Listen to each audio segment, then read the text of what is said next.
Welcome two this video. आजको भिडियोमा चाहिँ हामी relation between KP and KC हेर्न जाँदैछौँ।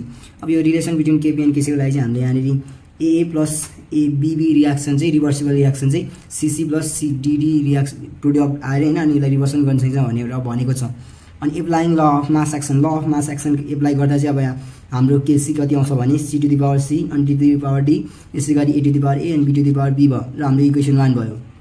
र यसै गरी अनि equilibrium constant in term of partial प्रेसरमा युज गर्दाखेरि अब हामीले के हुन्छ भन्दा हाम्रो केपी कति आउँछ भने अब यहाँनिर पी सी अनि यहाँको यो पावर सी अनि पीडी पावर डी अनि यहाँ PA power A PB power B भयो। हाम्रो यो इक्वेसन 2 भयो। अब आइडियल ग्यास इक्वेसनको हामीले अर्को हाल्नुपर्ने हुन्छ हैन। सो आइडियल ग्यास इक्वेसनमा चाहिँ के छ भन्दाखेरि पीबी इक्वल्स टु एनआरटी छ। सो यो हाम्रो बी यता डिभाइड भएपछि PB equals to N by B RT भयो। अब हाम्रो यहाँ एन बाई बी भने के हो भने नि मोलर कन्सन्ट्रेसन अफ रियाक्सन हो।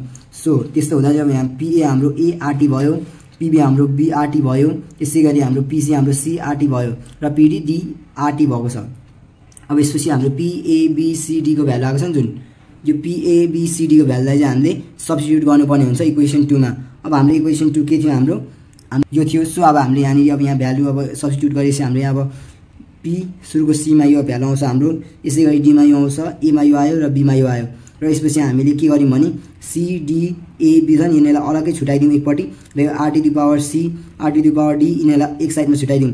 अब हाम्रो यो भनेको के हो भनेको हामीले अगाडि निकालेको छौँ C to the power C D to the power D अनि A to the power A B to the power B भने हाम्रो अगाडिको फर्स्ट इक्वेसन केसी भनेर हामीले लेट गरेको छौँ नि त। सो त्यसपछि अब हाम्रो उब्रियो के छ आरटी सी प्लस डी भयो, डिभाइड भएको कारणले यो यता यता माइनस पावर भयो अनि ए प्लस बी भयो। र हाम्रो लास्टमा केपी को रिलेसन कति आयो भन्दा केपी इक्वल्स टु केसी अनि आरटी पावर डेल एन आयो। अनि यहाँ डेल एनले चाहिँ के रिप्रेजेन्ट गर्छ भने number of mole of gaseous produce minus number of mole of gaseous reactant भनेर हाम्रो डेल एनले रिप्रेजेन्ट गर्छ। त्यसको लागि हामीले यति नै हेर्छौँ।